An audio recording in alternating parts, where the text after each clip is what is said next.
Hi guys, day 23 of a vlog every day in April. 1 week to go. Today I want to talk about something that's quite personal. Well, I say it's personal when it's something that everybody does. I just want to talk about YouTube and how it's changed a lot. Personally, I'd say the year YouTube changed was 2012. And for people who started there, me included, we couldn't have chosen a worse time to do it. Seriously.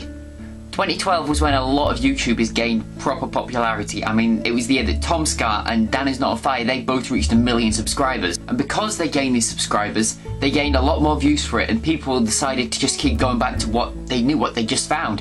They don't really stray from that. I'm guilty of this myself. I'll admit that freely. I don't pretty much stray farther and look at new people when I really should. I'm not as bad as I used to be, but it's something I could still improve on. But also 2012, I think, was the year that YouTube gained its popularity. It became less of a thing that kids did in their bedrooms and became a mainstream thing that people use as an actual branch. I mean, take the example. When the tuition fees went up, Nick Clegg apologised on YouTube. It doesn't sound like a big thing, but the idea that government used YouTube as a platform to get a message across, it really speaks to how far it's come from 2005. Also, one of the bigger changes is that as the people became more well known, gatherings had to be increased. I mean, in 2011 was the last open air gathering in Hyde Park, I believe. One of my biggest regrets is that I didn't get into YouTube earlier, because the footage from the 2011 gathering, it looked so much fun.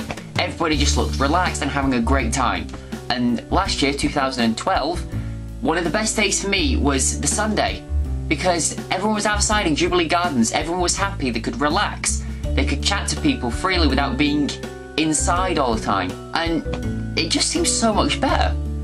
But the sad thing is, we're never going to have that again. Because 2012 was when they made the gathering in the brewery. 2013 is in Alexandra Palace.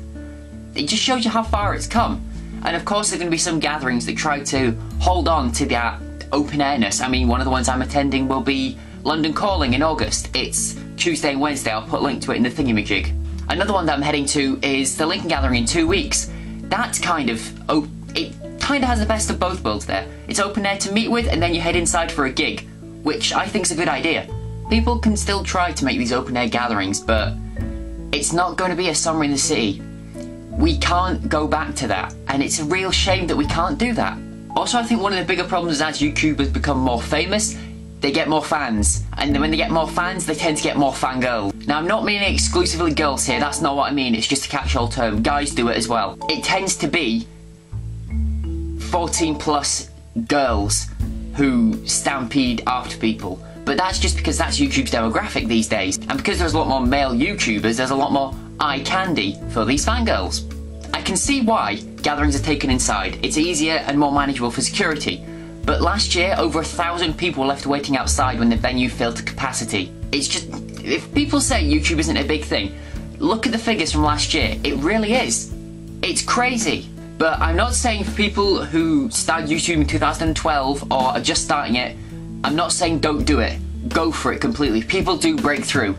Emma Blackery, for example. I think she just came from nowhere, and she's got 500,000 subscribers nearly. And a lot of people know who she is.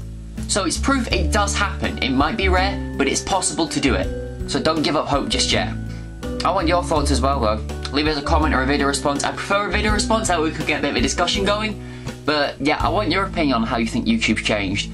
Be it on how gatherings have now become an indoor affair, where gatherings like Summer in the City are becoming more like a British VidCon or BritCon or whatever the hell you want to call it. They're not gatherings anymore, they're conventions. And that's just, it's a shame, because YouTube's such a personal thing that you'd want it in a relaxed setting like a park. But with the way it's becoming, we can't do that anymore.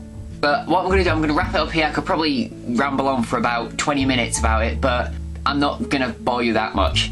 But yes, leave us a comment or a video response, your opinions on this and how you think YouTube's changing, be it gatherings, the way people are to famous people, well, famous, whether you think it's still able for smaller YouTubers to break through, and just generally your opinions on the subject, because I would love to hear.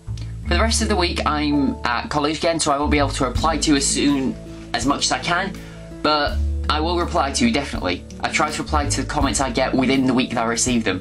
It usually sometimes doesn't happen, but I try my best. Just to let you know. I will do my best to reply to you. I will see you tomorrow, guys, and no idea what I'm doing. I will see you then. Bye.